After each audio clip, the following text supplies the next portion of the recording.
Salut Maxime. Salut Jesse. Hey, la voiture qu'on a ici, tout le monde la connaît, puis c'est normal parce que ça fait 35 ans qu'elle roule sur nos routes. Oui, la Volkswagen Jetta qui, pour 2019, en est à sa 7e génération.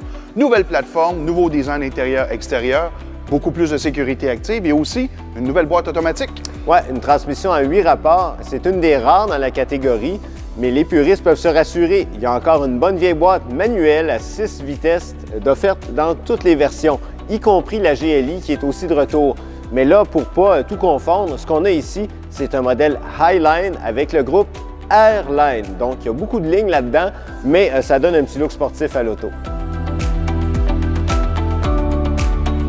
Et oui, la Jetta grandit encore cette année. Ça paraît à l'extérieur, mais aussi dans la cabine, parce que c'est une des plus spacieuses de la catégorie. Parfait pour 4 adultes, avec des sièges avant confortables, avec un bon soutien tout à fait germanique. Les commandes sont bien orientées vers le conducteur, la position de conduite est bonne, mais la meilleure surprise, on l'a à l'arrière, parce que dans le coffre, là, c'est vraiment immense. Et ça, c'est une des qualités que la Jetta nous propose depuis les tout débuts. Autre point qu'on adore de la nouvelle Jetta, l'aérodynamisme qui fait que la consommation d'essence est vraiment très basse. Et ça, malgré le fait qu'on ait un petit moteur, 1.4 turbo, très vif, on est capable d'être régulièrement là, autour du 6 litres au 100 km, là, sans forcer. Là. Et ça aussi avec l'excellente boîte automatique qui fait un super beau travail. Oui, et la tenue de route reste un des points forts, même si Volkswagen est revenu avec une poutre de torsion cette année plutôt que la suspension indépendante. Franchement, la Jetta elle a beau être grosse, mais ça reste une voiture très agréable à conduire.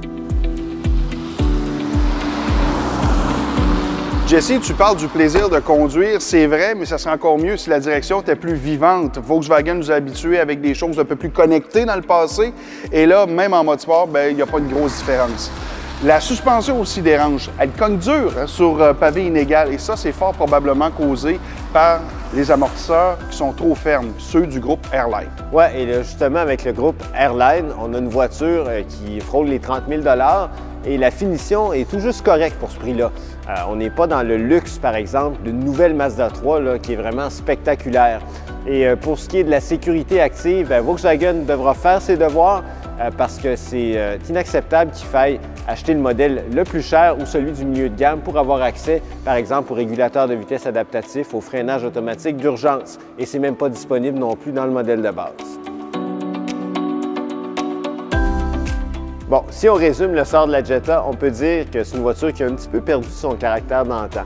Mais elle a encore plusieurs qualités qui permettent de la recommander très facilement, d'autant plus que sa fiabilité s'est améliorée. Oui, parce qu'il n'y a pas de problème majeur de ce côté-là. Ce qu'il faut surveiller, c'est le prix. Parce que si on regarde modèle pour modèle 2018-2019, pareil, on a quand même un 3 000 $ de plus à payer. Donc, qu'on loue ou qu'on achète, ça sera plus cher.